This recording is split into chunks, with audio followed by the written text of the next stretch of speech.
Բարև սարգեր լրագրողներ, պատրաստ եմ պատասխանել ձեր հարցերին, ինչպես միշտ մեր հարց ու պատասխանը կարող է առավելագույնը տևել 1 ժամ։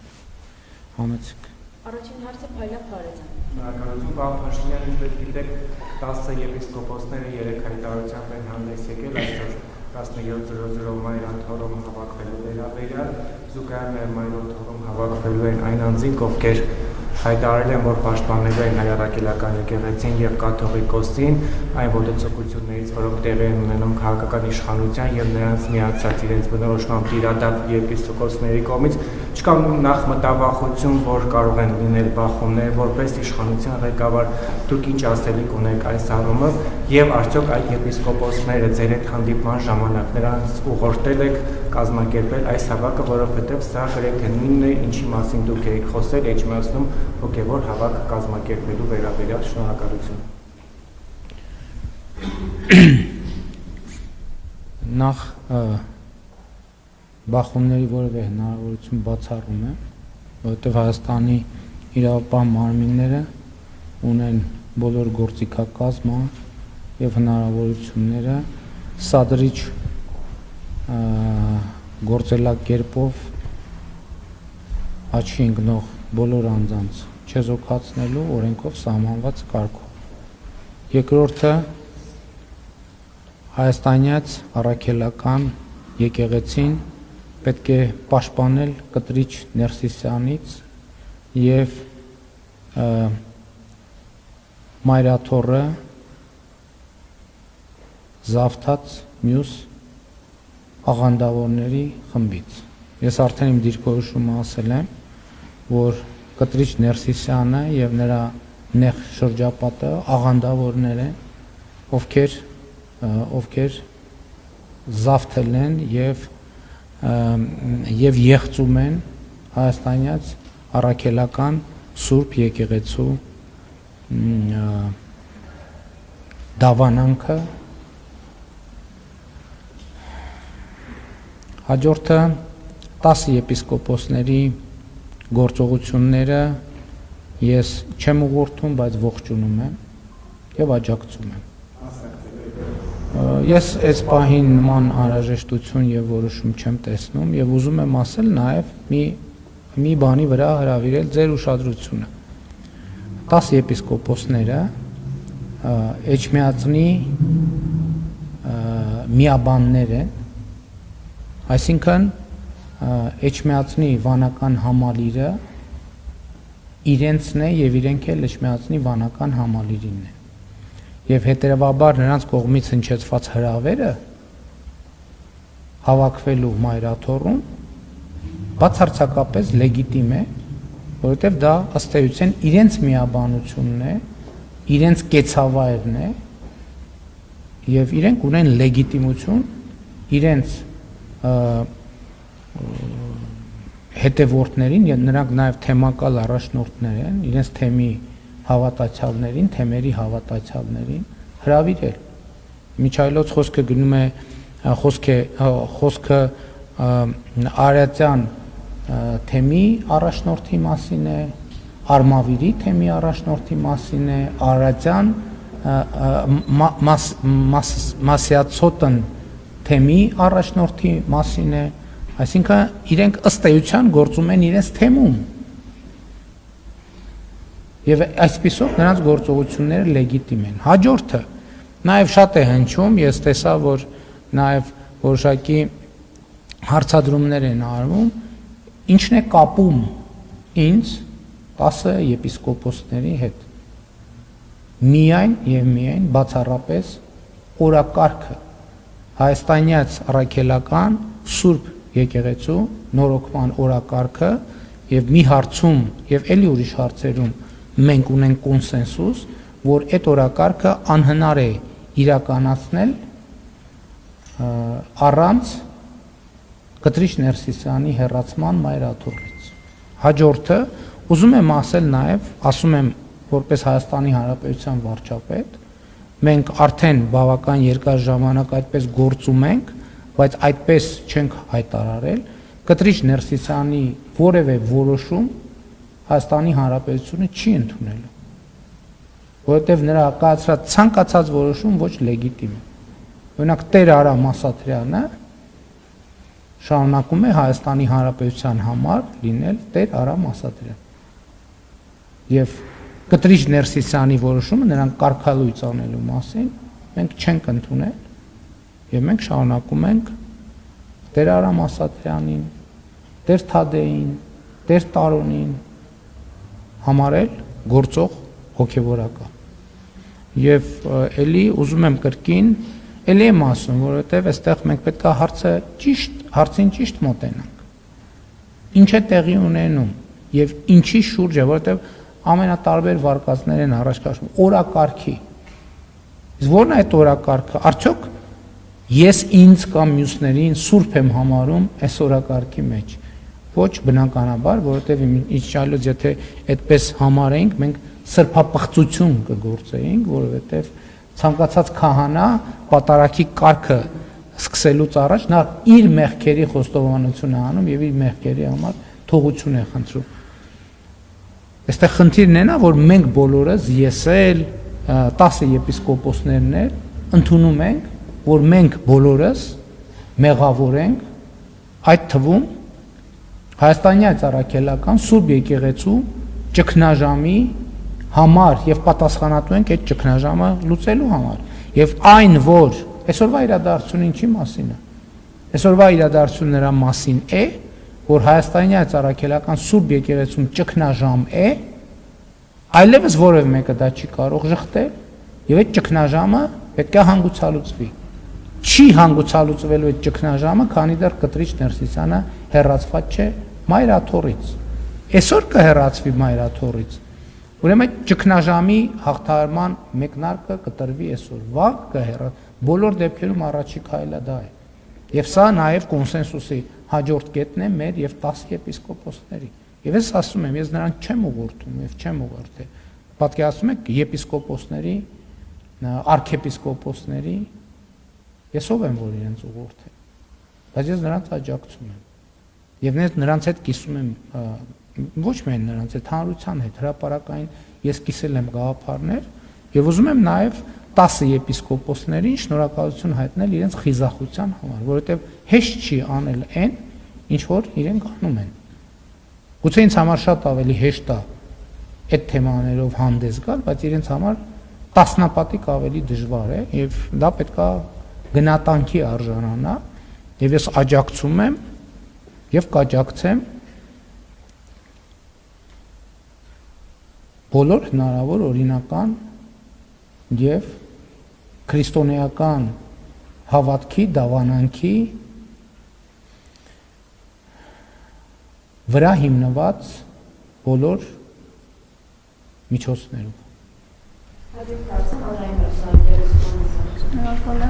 Պարոն վարչապետ, արդեն որոշում ունեք առաջիկա կիրակին որտեղ եք մասնակցելու պատարագի, հնարավոր է դա իջնածինը լինի, ու նաև մամուլում լուրեր են շրջանառվում, որ պատրաստվում եք կաթողիկոսի տեղապահ նշանակել arczepiskopos Քչոյանին, այդ մասին ինչ կասեք։ Առաջիկի կիրակի օրվա հետ կապված մի քիչ հարցեր կան, որովհետև ես այցում եմ եւ հիմա այսինքն պետք է մեկնեմ միջազգային միջոցառում կա, որին պետք է մասնակցենք եւ հիմա պետք է փորձենք տեսնել ինչպես անել, որպեսզի այնտեղ էլ չուշանամ Եվրասիական տնտեսական միության բարձրագույն խորհրդի նիստն է եւ պետք է մեկնեմ ժամերի հետ կապված, որը շատ շուտ է պլանավորված, հակառակ դեպքում այլ կերպ կպլանավորենք, դրա մասին կհայտարարեմ։ Ինչ վերաբերում է տեղապահի հարցին, ես պատասխանատու կերպով ասում եմ, որ դա իմ որոշումը չի կարող լինել, դա եպիսկոպոսած դասի որոշումը պետք է լինի։ Ինչպես եւ կարգով ես ինչքան գիտեմ, դա էլ անկեղծ ասեմ, չգիտեմ, նախատեսված է տեղապահ եպիսկոպոսած դասն է ընտրում, թե ազգային եկեղեցական ժողովն է ընտրում եւ այլն։ Ինձ կարծիք կհարցնեն, ես կարտահայտեմ այդ կարծիքը, չեն հարցնի, ես էլ եմ ուզում ասեմ։ Նրանք, ովքեր այլ դիտանկյունից են նայում, ուղղակի սխալ են հասկանում իրավիճակը։ իմ օրակարգը բացառապես հոգևոր է եւ բովանդակային է եւ անձերի հետ առնչվում է այնքանով ինչքանով որ առնչվում է հոգևոր բովանդակության հետ ես էլ եմ ասում այս օրակարգում ես չեմ հետապնդում ինտրիգներ եթե ինտրիգներ հետապնդելու լինեի շատ վաղուց շատ ձևեր կային եւ տարբերակներ կային ես կգնայի տարբերակով ոչ ձեր հարցի ուղիղ պատասխանն է ոչ հերքում եմ ես հերքում եմ ընդհանրապես որ ես ունեմ մտածում եմ տեղապահի որևէ տեխնացուի մասին ես հերքում եմ որ ես նման հարց երբևէ որևէ մեկի հետ քննարկել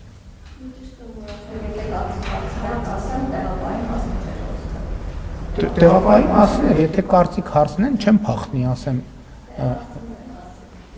դուք չէ նրանք ովքեր դուք ունեք ընտրության լիազորություն ովքեր ընտրության լիազորություն ունեն ինձ կհարցնեն կարծիք կասեմ չեն հարցնի չեմ ասի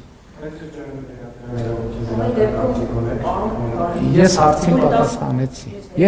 եթե հիմա ես կարծիք արտահայտեմ որևէ տեխնացուի վերաբերյալ պոտենցիալ բոլոր ինչքան գիտեմ ցանկացած եպիսկոպոս կարող է լինել կնշանակի խախտեմ այն սկզբունքը որ ես չեմ խառնվում այդ գործերին այդ դուք եթե եպիսկոպոսած ժողովի մասնակից լինեիք եւ եպիսկոպոսած ժողովի կողմից ինձ հարցնեիք ես այդ հարցին կպատասխանեի երբ որ այդ լիազորություն ունենաք հոստանում եմ կպատասխանեմ Հաջորդը Նարայք Յակոբյան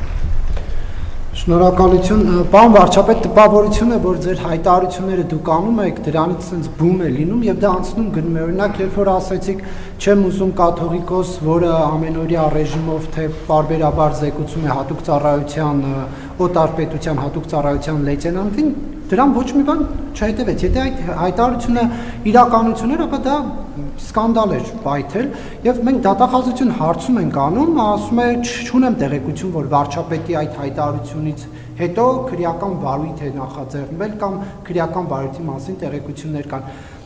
Դուք այս հայտարարությունից հետո արդյոք հրավիրվել եք որևէ քննչական մարմին, որևէ քննչական գործողության մասնակցել եք թե ոչ, եւ եթե իրավապահ համակարգը որևէ բան չի ուզում անել, դուք եթե նման տեղեկատվության եք տիրապետում, ինչու հանցագործության մասին հաղորդում չեք ներկայացնում։ Լսեք, փաստաթղթեր են հրապարակվել, որ Կտրիչ Ներսիսյանի եղբայրը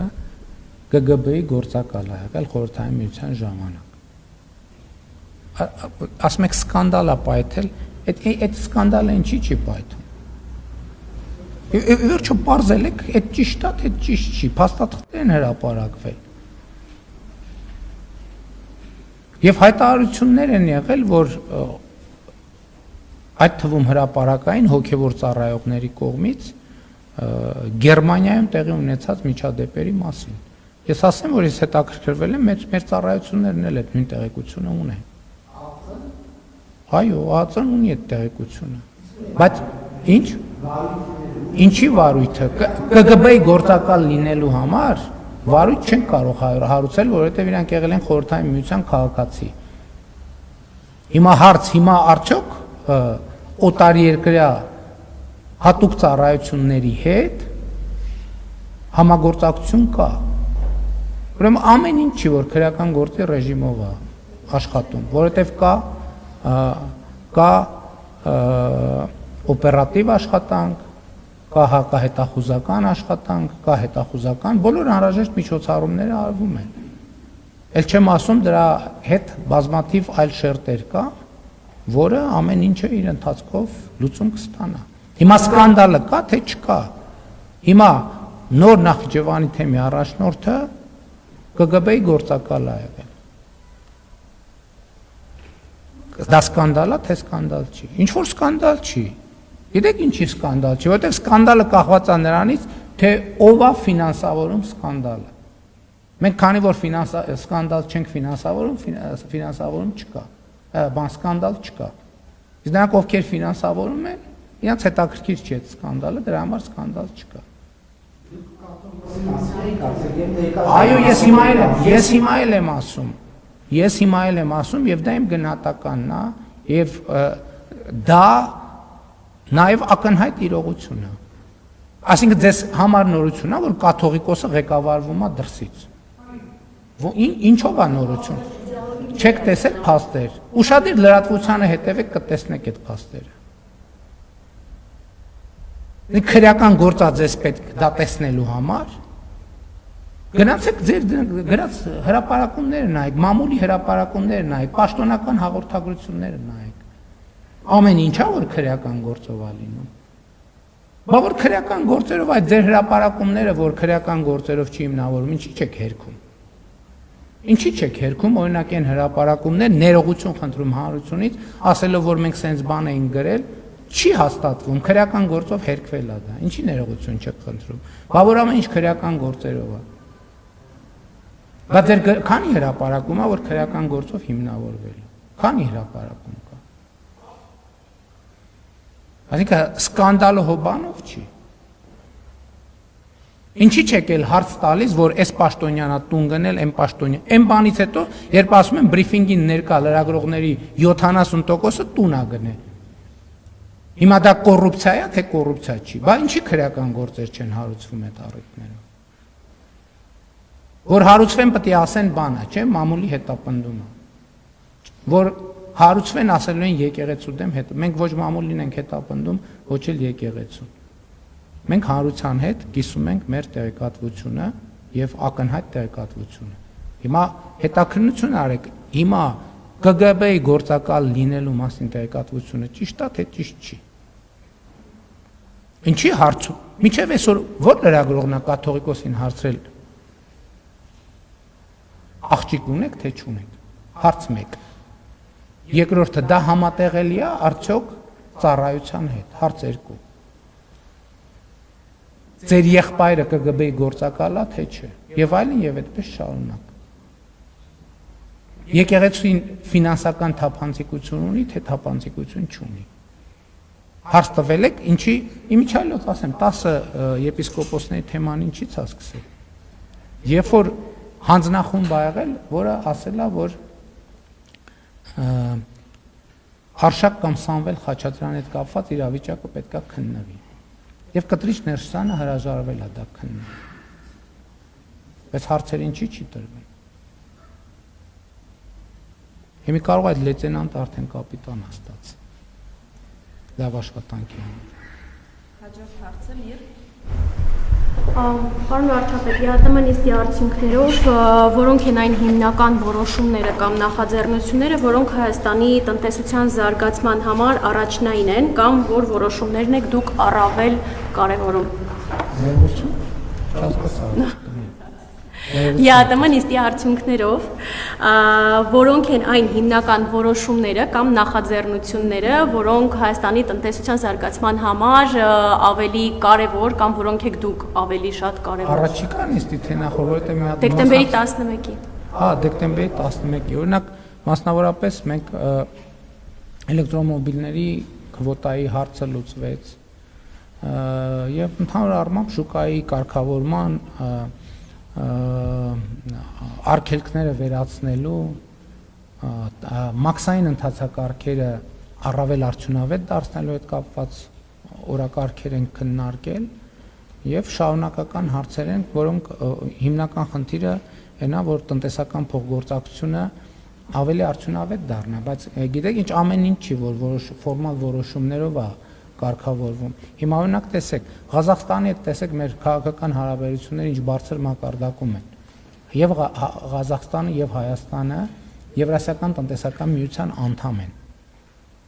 Բայց եկեք նայենք առևտրաշրջանառությունը։ Շատ փոքր։ Ну,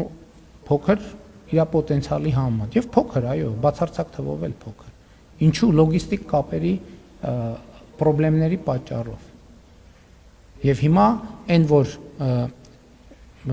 Հայաստանի եւ Ադրբեջանի միջև խաղաղությունը հաստատվել, նոր հնարավորություններ է բացում նաեւ ԵԱՏՄ-ի սահմաններում։ Կամ հիշում եք օգոստոսի 8-ին,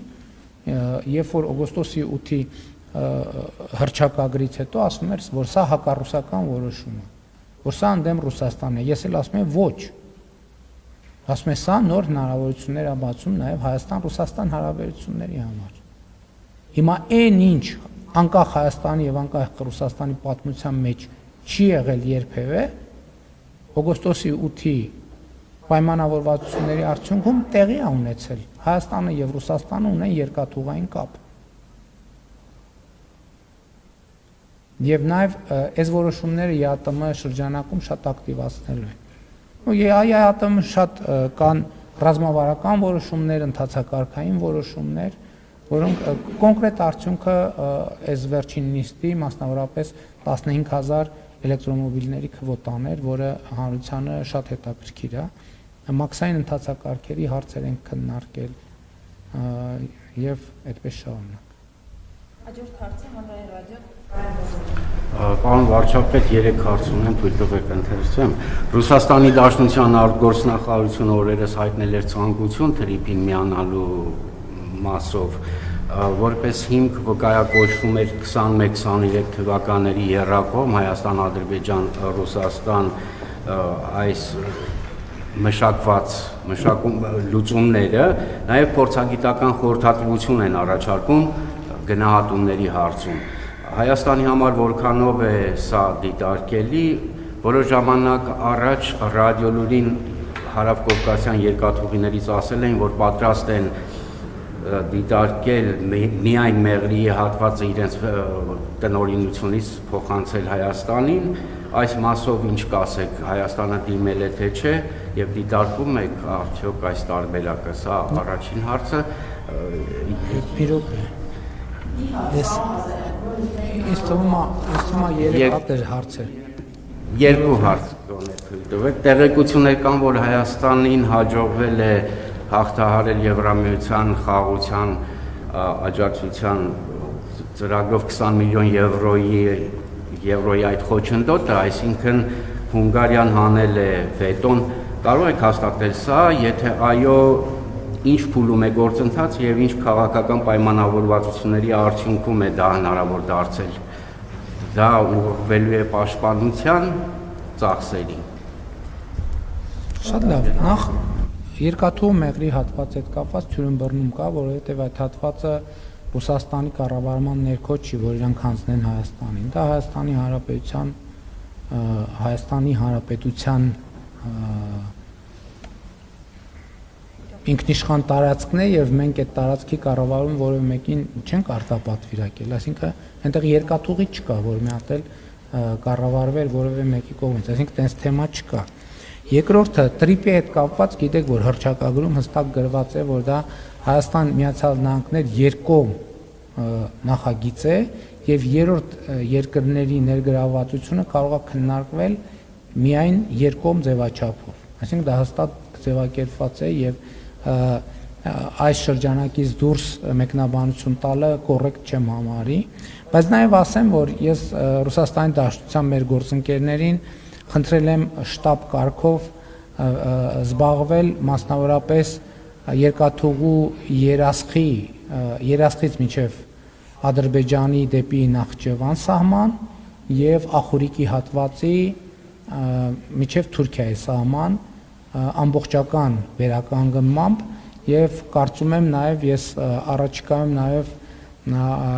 նույն հարցը կբարձրացնեմ կապված Իջևան-Ղազախ հատվածի հետ կապված, որովհետեւ կարծում եմ այդ հատվածը նույնպես հնարավորինս արագ վերականգնելու անհրաժեշտություն կա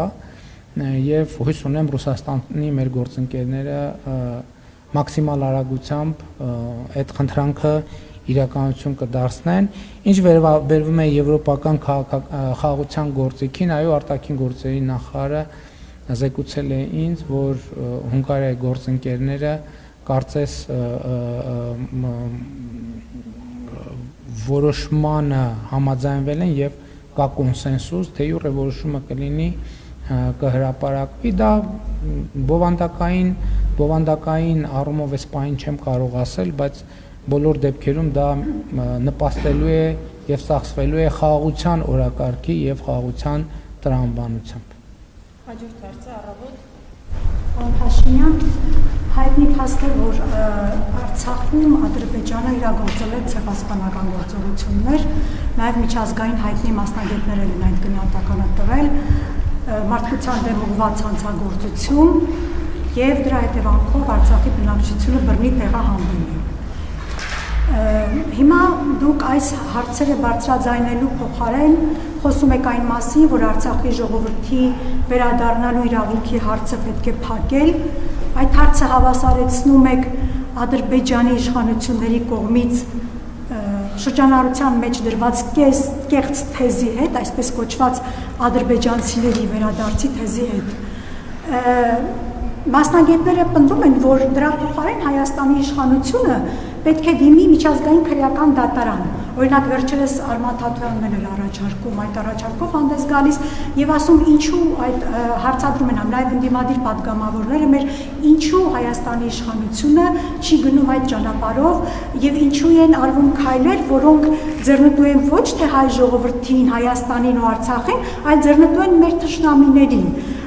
Եվ այն, որ դուք չեք անում այդ քայլերը, արդյոք դա չի նշանակում, որ փորձ է արվում կոծկել Ադրբեջանի ցեղասպան գործողությունները, հա, Արցախում տեղի ունեցած, նաև ընդհանրապես Հայաստանի տարածքում են տեղի ունեցել այդ գործողությունները, ու նաև դուք ասացիք բախումներ չեն հրահարվի, վստահ եք Մայրաթորում այսօր, բայց պարակտում հաստատ լինում է, հա, այդ գործողություններով, օրինակ Գյումրիում էլ զուգահեռ 2 պատարակ տեղի ունեցավ, այն օրը, երբ հայ ժողովրդի համար սգո օրեր, հիմա այսօր են խոսում զուգահեռ 2 պատարակի մասին եւ պարակտում է մտցվում հայ ժողովրդի մեջ այդ գործողություններով։ Պարակտումը գիտենք, որ ձեռնտու է մեր թշնամիներին։ Ձեզ որքանով է ձեռնտու այդ պարակտումը, շնորհակալություն։ Գիտեք, առաջին հարցի հետ կապված, ընդհանրապես ես նախկինում էլ առիթ ունեցել եմ ասելու, որ մեր ընթացիկ քաղաքականությունների հիմքում մեր պատմության վերլուծությունն է։ Մեր նորագույն պատմության, նոր պատմության եւ ընդհանրապես պատմության վերլուծությունը եւ այն ինչ դուք ասում եք, որ խոսում են մասնագետները, այդ ճանապարհը մի ճանապարհ է, որը մեզ դնելու է մի վիճակում, որ մենք Խրիմյան հայրիկի նման թղթե շերեփ հառած ընկնենք դռնեդուր եւ մեծ տերությունների եւ մեծ ու փոքր տերությունների առաջ ինչպես Խրիմյան հայրիկն էր ասում, բան անենք, լացուկոցով զբաղվենք եւ որը այսօր ես կառավարության նիստում էլ ասացի, որը կբերի ինչի եւ բերել է ինչի եւ մենք նոր ենք ընդամենը 2 տարի էլ դեռ չկա, որ ազատվել ենք դրանից, ընդամենը 2 տարի կբերի ինչի, որ բոլորը մեզ կօգտագործեն սեփական նպատակների համար եւ միակ սուբյեկտը, որ մեզ չի օգտագործի սեփական նպատակների համար, այդ կլինենք մենք։ Այսինքն, այն ճանապարհը, որ դուք ասում եք, դա Հայաստանի Հանրապետության եւ հայ ժողովրդի մանրադրամացման ճանապարհն է միջազգային քաղաքականության եւ դիվանագիտական խաղերի մեջ։ Մենք պետք է մեր սխալներից դասեր քաղենք եւ հետեւություններ անենք, որովհետեւ դա մի ճանապարհ է, որը հայ ժողովրդին հարատևությամբ դատապարտում է նահատակի եւ գոյատևողի ճակատագրի։ Ես նախկինում էլ ասել եմ, որ մեր կառավարության եւ իմ առաքելությունը համարում եմ հայ ժողովրդին նահատակացման այդ տրամաբանությունից դուրս բերելը եւ մենք այսօր այո հասել ենք դրան բազմաթիվ զոհերի եւ զոհողությունների գնով։ Եվ այն ինչ որ դուք ասում եք, ճանապարհը, որ նորից մենք գնանք մեր պետությունը եւ մեր ժողովուրդը մանրադրամացնելու ճանապարհով, սրա նրա ձեռքին խաղակարգ դարձնելու ճանապարհով։ Եվ այդտեղ էլ այսօր կառավարության նիստում ինչ հետաքրքիր է զուգադիպ այդ ձեր հարցը։ Ես ասում եմ, որ մենք ի վերջո պետքա հասունանանք։ Ի վերջո պետքա հասունանանք եւ նույնիսկ դիվանագիտական դասագրքերում են ճշմարտությունը ճակերտներում, որ ասում է չկան մշտական բարեկամներ եւ մշտական թշնամիներ, կան մշտական շահեր, մենք պետքա վերանայենք այս։ Որովհետեւ ճշմարտությունն է նա, որ չկան թշնամիներ եւ չկան բարեկամներ։ կա պետություն իր շահերով եւ մենք պետք է գնանք այդ պետության շահերի հետևից։ Որտեւ էլի եմ ասում, ես այդ հարցին անդրադարձել եմ։ Հիմա մենք կարող ենք ասենք Ղարաբաղի ժողովրդի վերադարձի օրակարգենք ворթեգրում, ով է շահելու դրանից։ Ով Ղարաբաղի ժողովուրդը դրանից շահելու է։ Այսինքն դուք գիտեք ինչ եք ասում, ասում եք եկեք Ղարաբաղի ժողովրդին, հայ ժողովրդի մնացած մասերի նման դատապարտենք հավիտյան պանդուխտի կարգավիճակին։ Որ այդ մարդիկ չիմանան, ի վերջո որտեղ են իրանց երեխեքը, իրանց թոռները, իրանց ծոռները, որտեղ են ապրելու։ Կա հասցե, թե չկա, այս ասում եմ այո, կա հասցե, եւ այդ հասցեն Հայաստանի Հանրապետությունն է իր միջազգայինորեն ճանաչված ինքնիշխան տարածքով։ Այն մնացածը, ինչ որ դուք ասում եք, դա էլի եմ ասում, ճանապարհ է, որը ես որպես Հայաստանի Հանրապետության վարչապետ ուղիղ ասում եմ ձեզ, հազիվ այդ գործից ես եւ մենք ազատվել ենք։ Որ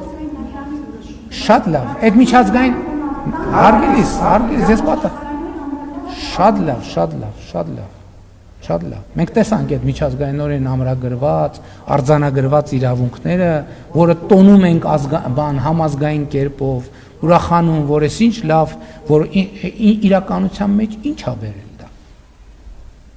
Մենք էլի դասեր չենք քաղում, մենք, չգիտեմ, տարբեր պայմանագրեր ենք ունեցել, չգիտեմ, Սան Ստեֆանոյի կոնֆերանս, Բերլինի կոնֆերանս, Սևրի պայմանագիր, չգիտեմ, այս դատարանի վճիռ, այն դատարանի վճիռ, այն ինչ փաստաբանը սենց ասեց, բա տեսակ ուժեղ փաստաբանը, որ նախկինում 1861 թվականին եղել է, չգիտեմ, որ դատարանի գերագույն դատավորը սենց բան ասեց։ Փրկվանք։ Ոչ, մենք հրաժարվում ենք այդ ճանապարհից։ Ուղիղ ասում եմ, հրաժարվում ենք այդ ճանապարհից։ Որովհետև դա ճանապարհը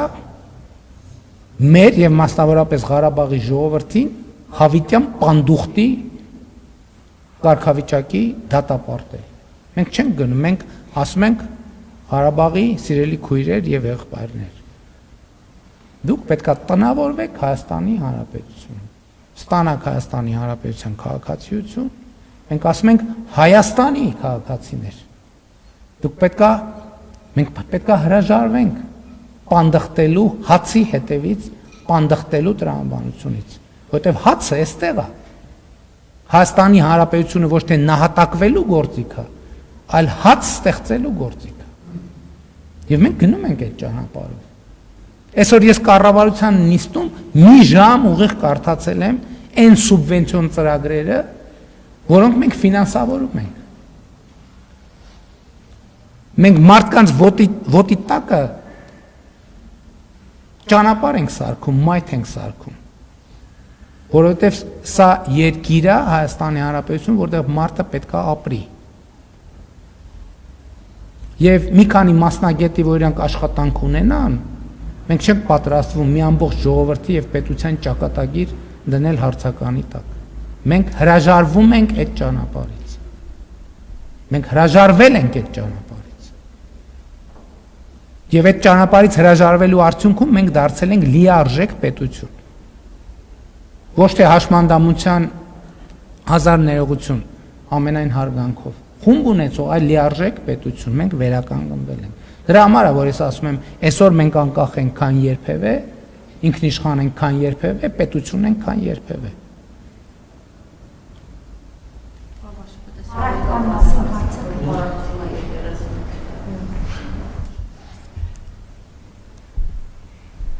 Եկեղեցին չի պառակտվում, որովհետև ժողովուրդն է չի պառակտվում, որ լսեք, պատարակը մի բանակը, որ կարող է զուգահեռ 25 տեղ լինի, ամեն կիրակի հարյուրավոր տեղերում լինում է պատարակ։ Ինչ պառակտման մասին է խոսքը։ Խոսքը Մայրաթոռը մի քանի աղանդավորից ազատելու մասին է, Կտրիչ Ներսիսյան եւ իր նեղ խմբակ։ Ինչ պառակտման մասին է խոսքը։ Պարոն վարչապետ, Վազգեն arczepiskopos Միրզախանյանը իր հարցազրույցում նշել էր, որ դուք պատրաստ եք հանդիպել Կտրիչ Ներսիսյանին, կխնդրեմ ասեք համապատասխանում է այս տեղեկությունը իրականությանը եւ 10 եպիսկոպոսները, որոնք բարձրաձայնել են եկեղեցում արկա խնդիրները, քննադատությամբ են հանդես եկել եւ միացել են ձեր պահանջին, ձեր գնահատմամբ արդյոք նրանք ավելի ամբից են եւ տարբերվում են մյուս հոգեվորականներից։ Նրանք չեն միացել իմ պահանջին, նրանք իրենց օրակարգն են ձևավորել, որը շատ մեծ ընդհանրություն ունի այն օրակարգի հետ, որը ես եմ առաջարկել հայտնի հանգամանքների բերումով։ Ես ուզում եմ պարզ լինի։ Իրանք չեն միացել ինձ, ոչ էլ ես եմ միացել իրանք իրանք օրակարգն են բերել, ես իմ օրակարգն եմ բերել կամ մենք մեր օրակարգն ենք բերել, եւ այդ օրակարգերը պարզվում է, որ մեծապես համընկնում են։ Եվ սա հենք է ստեղծում, որ մենք այդ օրակարգի շուրջ աշխատենք։ Այսինքն մեր ջանքերը մեկտեղ, եթե նույն խնդիրներն ենք ձևակերպել, ինչու այդ նույն խնդիրների շուրջ չաշխատենք։ Երկրորդ նրա մասին էր, որ արդյոք Կտրիչ Ներսիսյանը ինչ։ Այո, պատրաստ եմ ընդունել մի օրակարգով իր արժանապատիվ հեռացումը ապահովելու օրակարգով, որ պայն պատրաստ լինի հանդիպել, ես պատրաստ եմ։ Ինչ վերաբերում է 10 եպիսկոպոսներին, նրանք ավելի լավն են, խոսքը դրա մասին չի։ Ինչով են նրանք ավելի լավը, որ նրանք ընդունում են նորոգման, վերանորոգման, բարենորոգման եւ ինչու՞ չէ, վերանորոգման, բարենորոգման օրակարգը։ Այսինքն այստեղ խոսքը բովանդակության մասին է։ Մենք օրակարգը ինչի մասին է, որ պետքա լինի հաշվետվողականություն, թափանցիկություն, բարեվարկություն, եւ մենք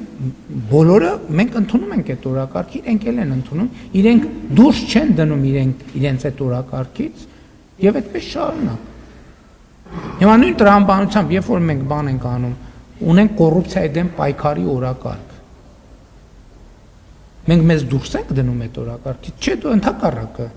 Մենք առաջին հերթին մեզ ենք դնում այդ օրակարգի մեջ։ Եվ բոլոր այն գործողությունները հակակոռուպցիոն քաղաքականության, որ անում ենք, այդ առաջին հերթին իշխանության ինքը իրան լրացուցիչ ձևով սահմանափակելուն է ուղղված։ Դրանով է 10 եպիսկոպոսները դրանով են ընդունելի առաջին հերթին ամենայն հարգանքով անձերի նկատմամբ, բայց բովանդակության հիման վրա են ընդունել։ Իրանք ասում են, իրենք հայտարարություն են արել, որ իրանք ասել են մենք մեր բաժին մեղքը ընդունում ենք։ Եվ իրենք առաջ են քաշել բարենորոգման օրակարգը։ Եվ դա սկսել է կոնկրետ կետից։ Եթե Կտրիչ Ներսիսյանը տրամաբանական լուծման գնար եւ Արշակ Խաչատրյանին հետ կապված հետաքննությանը չխոչընդոտեր, կարծում եմ 10 եպիսկոպոսների այս դրսևոր, Իմիջայլոց։ Էտել են ասում, ասում են ուղղորդել եք, չգիտեմ, կոմպրոմատներ եւ այլն։ Պատմության հիմքին եկեք նայենք։ Հենց Կտրիչ Ներսիսյանը ինքն է խումբ ստեղծել, ասել այս հարցը քննեք եւ ներկայացրեք։ Այդ խումբը ընթացքում տեսել է եւ առաջին հայտարարությունը ըստ էության պարունակում էր այդ բովանդակությունը, որ Կտրիչ Ներսիսյանը առաջ դնելով հարցը քննելու եւ եզրակացության գալու խնդիր այդ մարդկանց առաջ։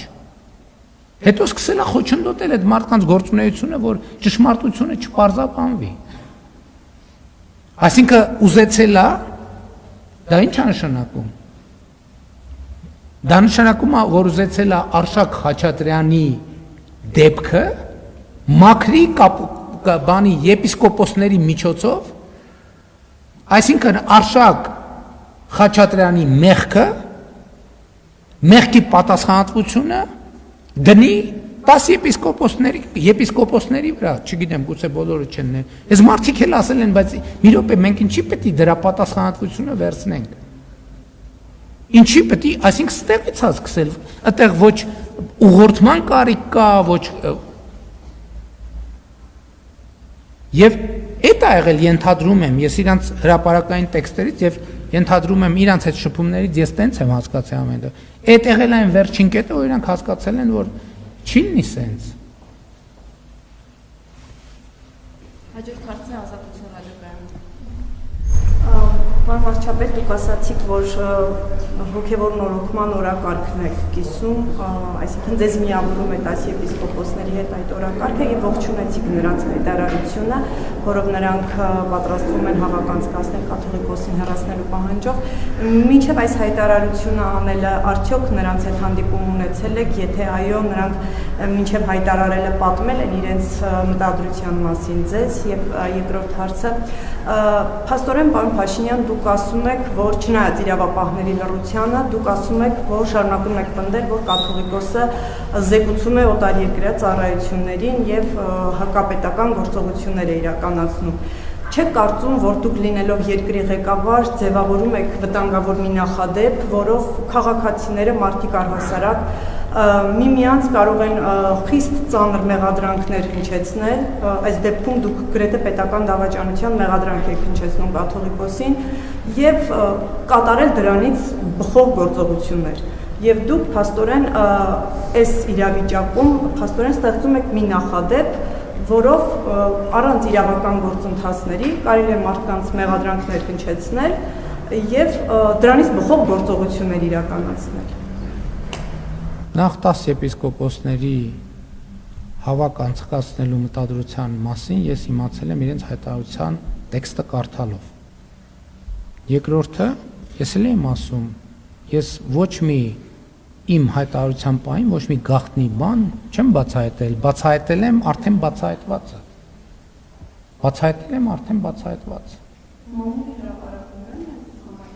Մամուլի հրապարակում մամուլը փաստաթուղթ է հրապարակել։ Փաստաթուղթ, ընդ որում այդ փաստաթուղթը գտնվում է նաև պետական մարմինների տիրապետության տակ։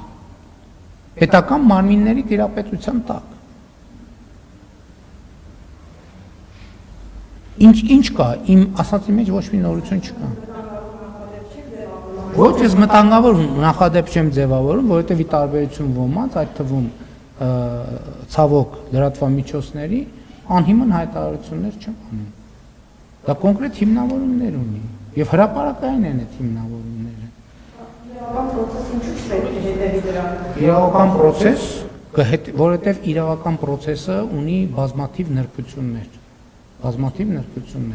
Այդտեղ նաեւ միջպետական հարաբերությունների 1000 հարց կա։ Ընդհանրապես եթե դուք ուշադիր լինեք այդ ոլորտներին, կտեսնեք, որ շատ կարևոր նրբություններ կան, որոնք պետք է հաշվի առնել։ Հաջորդ հարցը Արմեն Պրեսը։ Պարոն վարչապետ, ադրբեջանական լրատվամիջոցները տեղեկություն են տարածել, որ սկսվել է նավթամթերքի արտահանման գործընթաց այսօրվանից դեպի Հայաստան, ինչ մանրամասներ կարող եք ներկայացնել, խմբականակ, դա կանոնավոր գործընթաց է լինելու թե մեկ անգամյա է այս բեռնափոխադրումը։ Այո, ես էլ տեսա, որ արդեն շարժակազմը Ադրբեջանի արտադրության նավթամթերքով շարժվել է եւ գալիս է Հայաստան եւ ես ողջունում եմ այս զարգացումը, այդ զարգացումը, այսինքն զուտ առևտուրը տեղի է ունենում մասնավոր ընկերությունների միջև, բայց իհարկե Հայաստանի եւ Ադրբեջանի միջև հաստատված խաղաղությունն է, որ քաղաքական պայմաններ է ստեղծել այդ առևտրի համար, իհարկե նաեւ քաղաքական մակարդակի պայմանավորվածություններ են եղել, որ հնարավորությունների մասին երկու երկրների գործարար շրջանակները կտեղեկացվեն եւ համապատասխան հետաքրքրության արկայության պարագայում նրանք արդեն գործարքները կկնքեն, գործարքը կնքված է, մուտքը գործի Հայաստան, ես ճիշտն ասած շատ մանրամասներով, խմբականակներով եւ այլն չեմ տիրապետում, գիտեմ որ մի գնացք է գալիս, ինչքան է կոնկրետ այդ ովքեր որ առևտուր են անում, իրենք ավելի կմասնավորացնեն կամ երբ որ արդեն մեր մաքսային ծառայությունները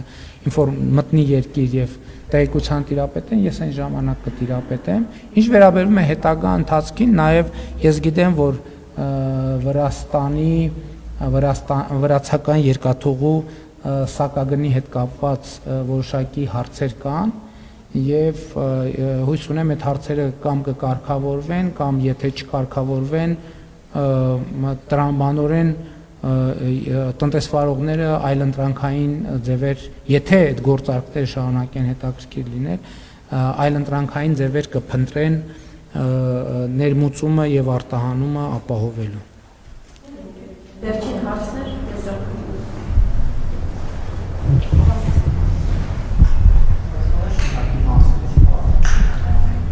Ինչ։